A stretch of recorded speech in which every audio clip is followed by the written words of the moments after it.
Wisdom, wisdom, that's the test. Which rival wisdom team is best? Quote definitions and synergies defined by Claude AI, coordinated by Grandpa Lou Valier. Take care and enjoy.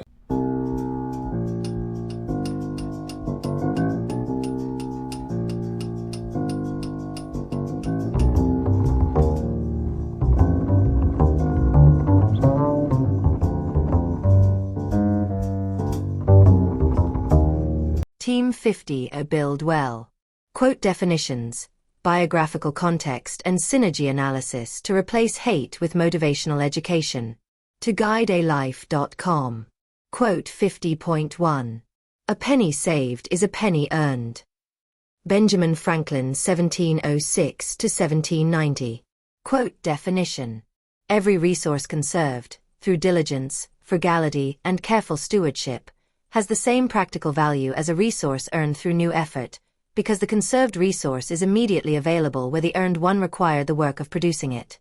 More broadly, the discipline of conserving what exists is at least as valuable as the effort of creating what does not yet exist. Quote application. Building well requires this discipline of stewardship, treating what the mission has already built, trust, community, wisdom content, relationships, with the same investment and care as the new building. The credibility earned is a penny that can be spent carelessly or stewarded carefully.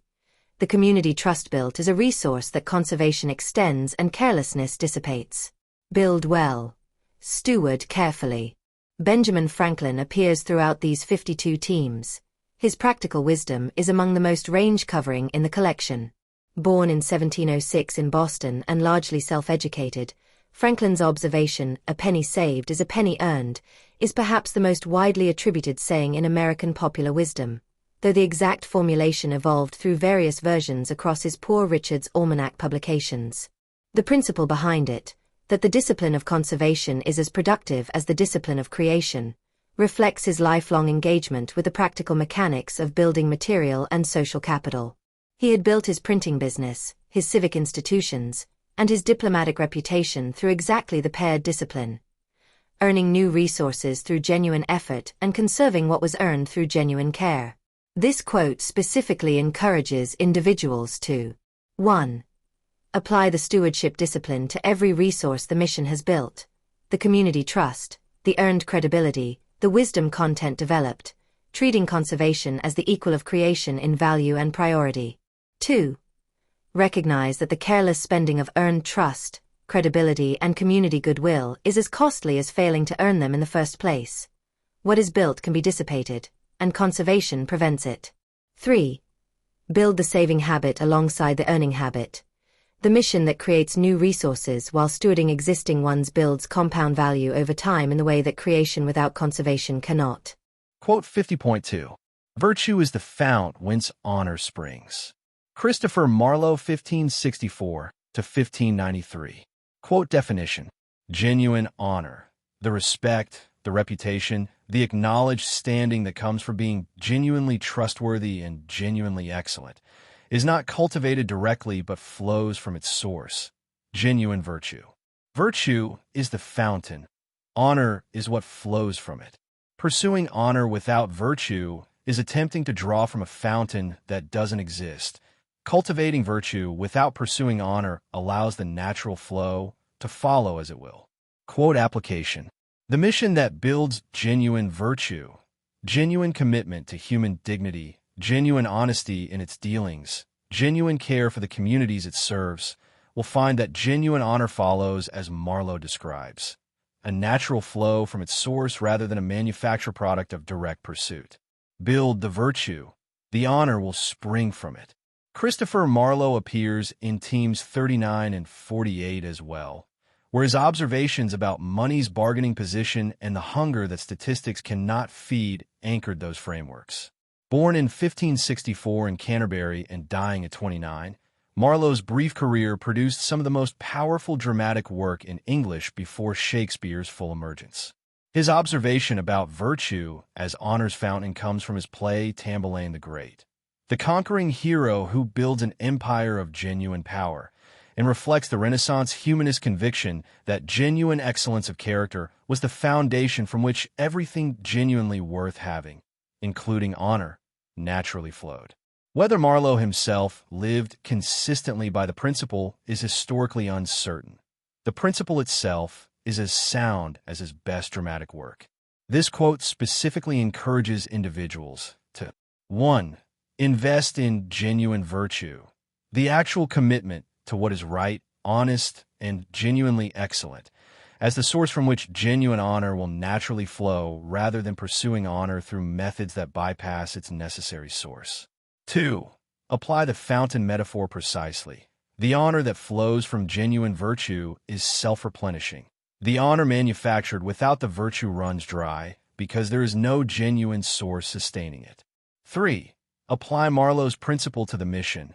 Build genuine virtue in every dimension. Genuine commitment, genuine honesty, genuine excellence of work, and let the honor spring from it as naturally as water from an actual source. Quote 50.3. If you enjoy what you do, you'll never work another day in your life. Confucius 551 to 479 BC. Quote definition. The person whose work is genuinely aligned with what they find meaningful, engaging, and fulfilling does not experience the same quality of effort as the person whose work is separated from what they genuinely value. The work done from genuine enjoyment has the quality of full engagement that labor extracted from resistance does not. It is energized by what it is rather than despite what it is. Quote application. Building well in the mission of making America wiser and kinder requires the kind of genuine engagement that makes the effort feel less like labor and more like the natural expression of what the people doing it genuinely care about. The mission serves its people by helping them find the dimension of the work they genuinely enjoy, and it serves the work by ensuring the people doing it are genuinely enjoying it, because the fully engaged effort produces what grudging labor cannot. Confucius appears in Teams 7, 34, 37, 38, and 42 across these 52 teams. This observation, widely attributed to Confucius, reflects his consistent philosophical conviction that the genuinely virtuous person finds genuine pleasure in right action and genuine delight in learning. The Analects repeatedly describe the master as finding joy in the practice of wisdom rather than enduring it.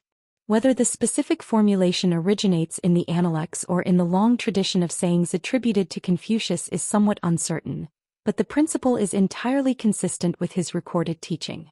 Born in 551 BC in the state of Lu and spending his career teaching, traveling, and attempting to find rulers willing to implement ethical governance, Confucius described the highest form of living as one in which right action and genuine pleasure were not in tension but identical. This quote specifically encourages individuals to 1. Find and sustain the genuine alignment between what the mission requires and what the people doing it genuinely find meaningful, because the fully engaged effort that genuine enjoyment produces is qualitatively different from the grudging labor that misalignment extracts. 2. Apply this to recruiting and sustaining mission contributors, those who genuinely enjoy the specific work. The wisdom education, the community building, the content creation will give it what neither compensation nor obligation can extract from those who don't. 3. Recognize Confucius's ideal as the target. The work that is also genuinely enjoyed is work that builds better, because the energy of genuine enjoyment flows into everything it produces. Quote 50.4. Be their will, and wisdom finds a way. George Crabbe 1754 to 1832. Quote definition. Where genuine will, the sincere, committed, determined intention to achieve something, is present, wisdom will find the path that makes it achievable. This is not mystical but practical. Genuine will focuses attention on the problem, mobilizes resources toward solving it, and sustains the search for the solution until wisdom identifies it. The will creates the conditions in which wisdom's wayfinding operates. Quote application. Building well requires both the will and the wisdom. Neither alone is sufficient. The will without wisdom is passionate but misdirected, effective in effort but ineffective in outcome. Wisdom without will is perceptive but inert, seeing the way but not moving down it. Together, the genuine will to make America wiser and kinder, and the wisdom that finds the ways to do so, they constitute the complete building capacity. George Crabbe appears in Team 47 as well, where his observation about the game never being lost till one anchored the persistent slayer. Born in 1754 in Aldborough, Suffolk, and spending years in genuine poverty before Edmund Burke's patronage launched his literary career, Crabbe's observation about will and wisdom reflects his direct personal experience of exactly the dynamic. The genuine will to make something of his talent, sustained through poverty and rejection, eventually finding, with wisdom's help, the path that led from desperation to one of the most respected literary careers of his era. He had tested the principle in the most practically demanding available conditions and found it sound. This quote specifically encourages individuals to 1. Establish genuine will as the prerequisite that activates wisdom's wayfinding. Without the committed intention, wisdom has no problem to solve and no sustained search to conduct. 2. Trust that genuine will combined with genuine wisdom will find the path, not immediately or without effort, but reliably over time, because will keeps the search going long enough for wisdom to find what hasty or uncommitted searching misses. 3.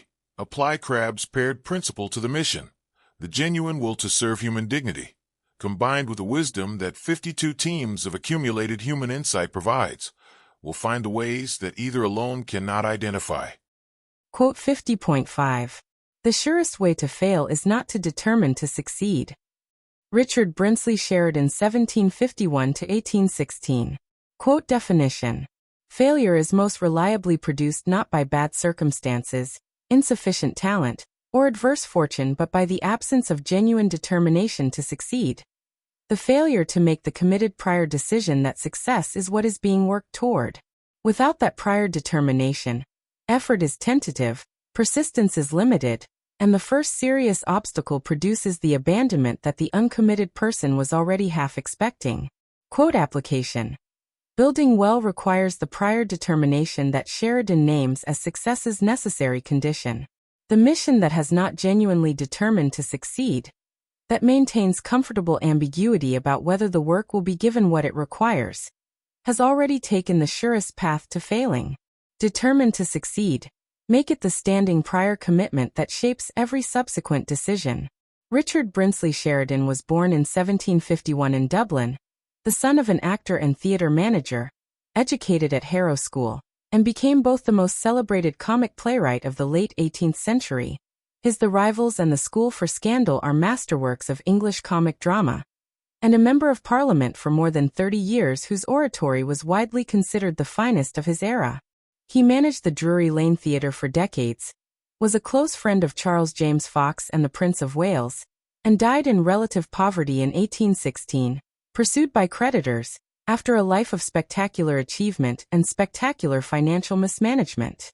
His observation about failure's surest path reflects both his theatrical understanding of what separated successful productions from failures, and his personal biography's cautionary illustration of what happens when determination to succeed in one dimension, the artistic, is not matched by determination to succeed in another, the financial.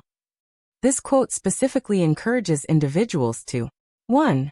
Make the prior determination to succeed, clearly, explicitly, before the work begins, as the standing commitment that shapes every subsequent choice about effort, persistence, and resource allocation.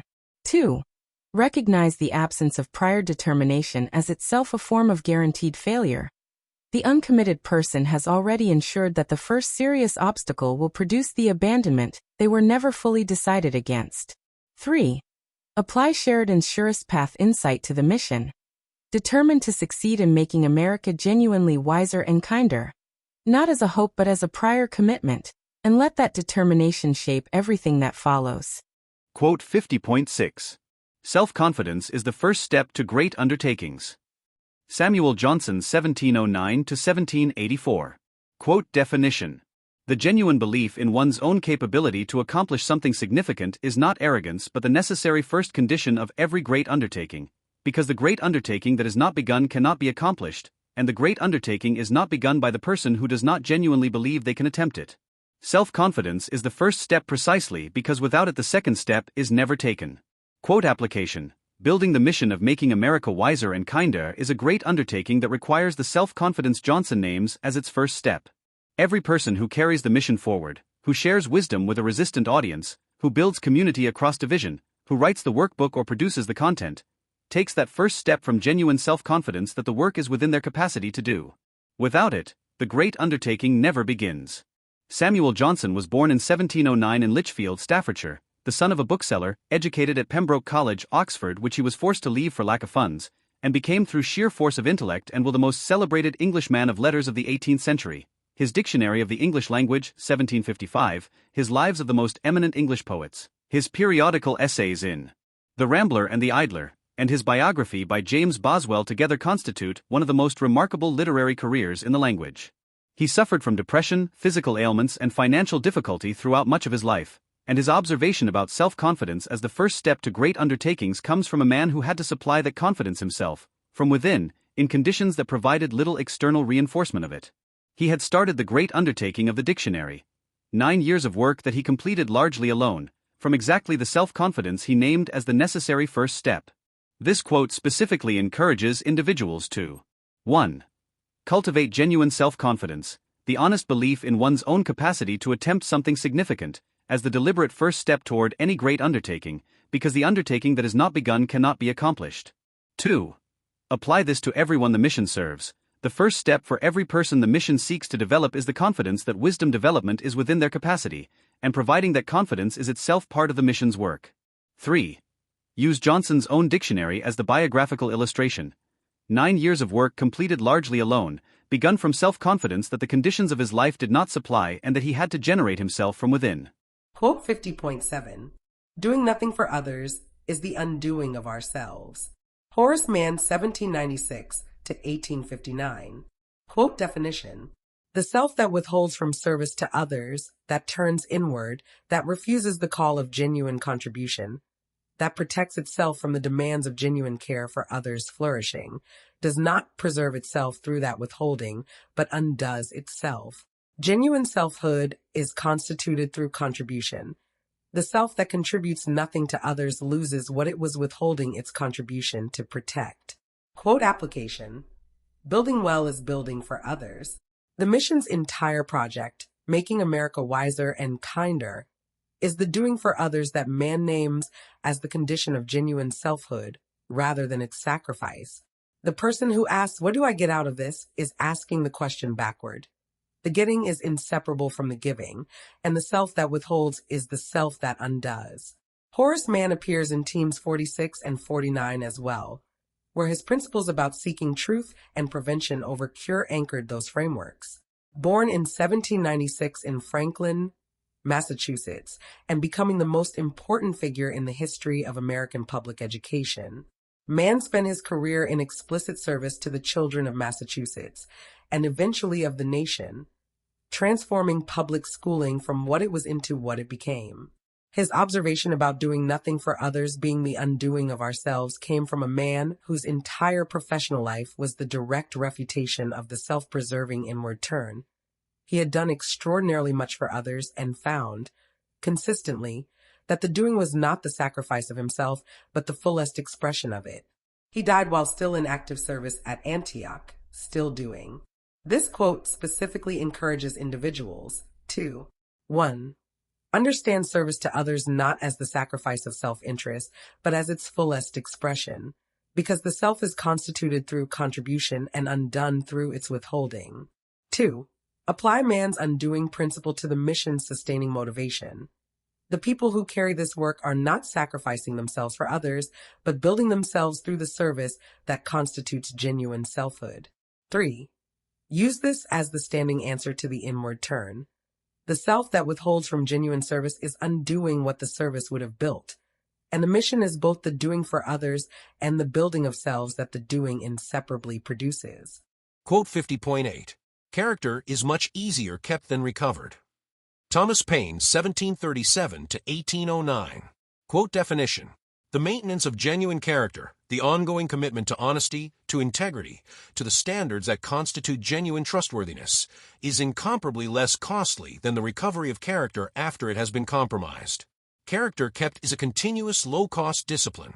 Character recovered requires the full rebuilding of trust that only sustained evidence of reformed behavior can produce, at enormous cost in time and credibility. Quote application.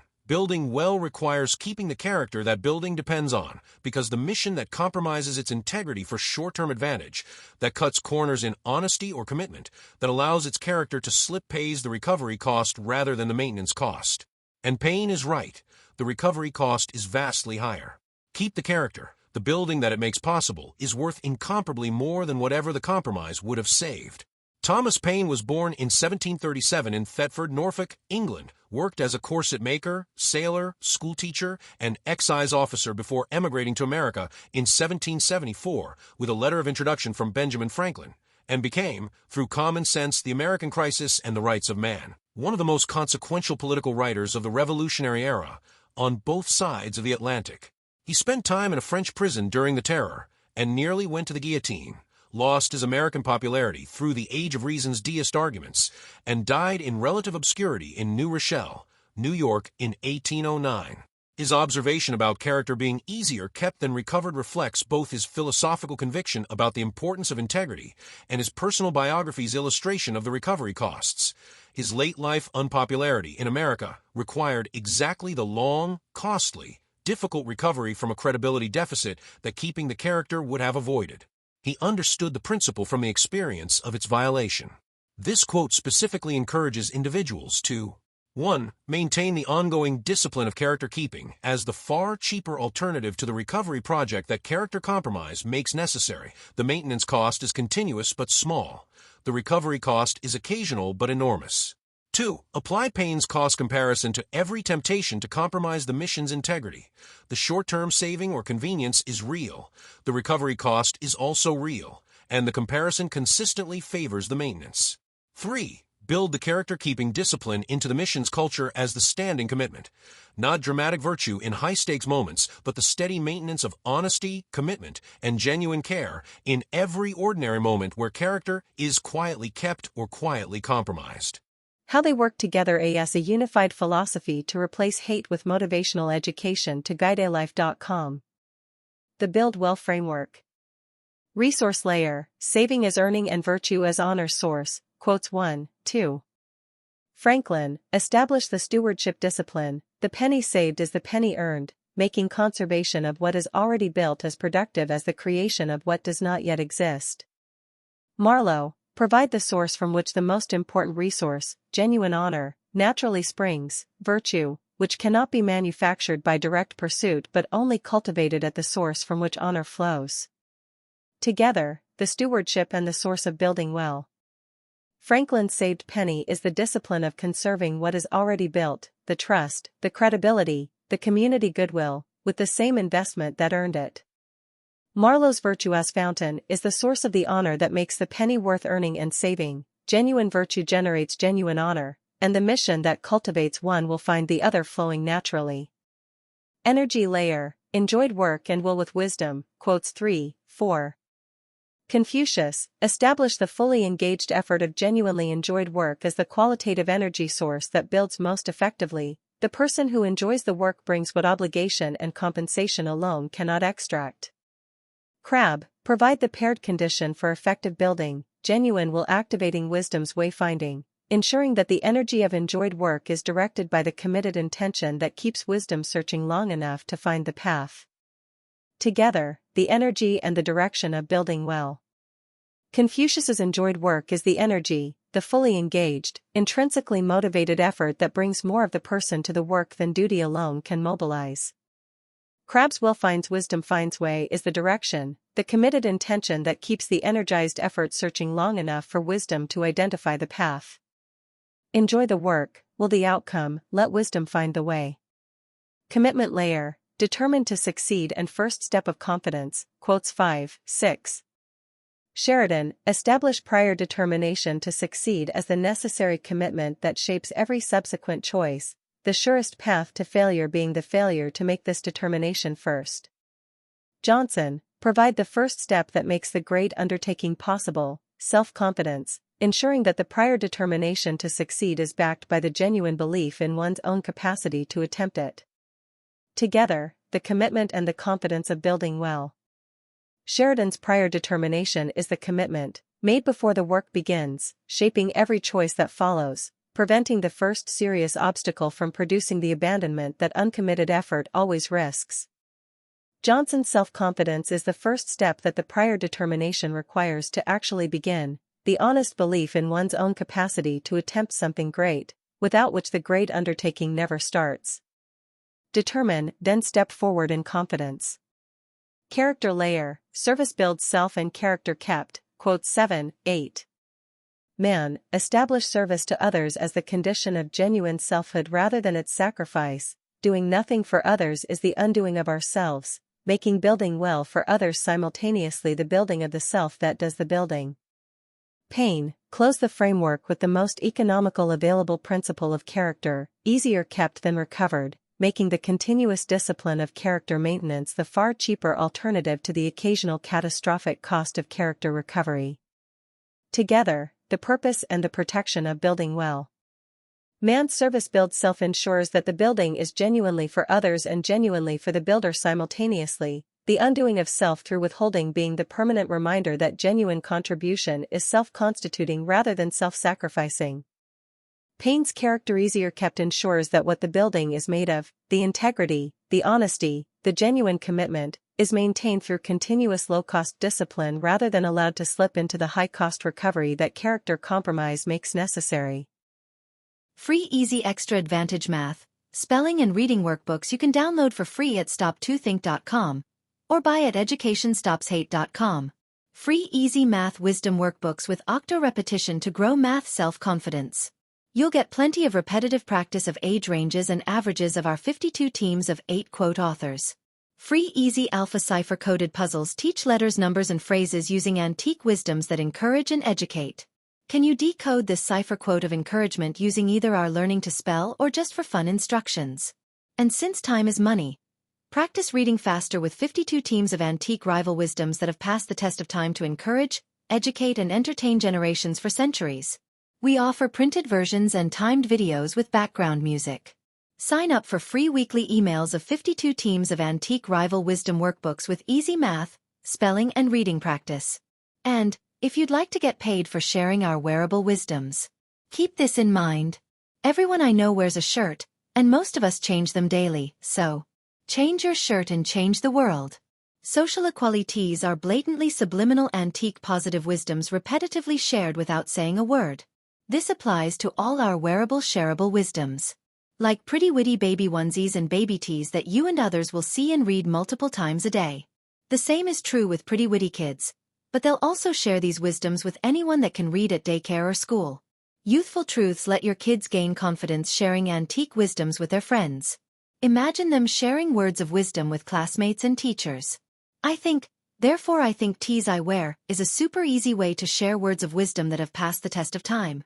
Our social equalities help make us all wiser and kinder with blatantly subliminal messages promoting a more fair and equal opportunity society for all.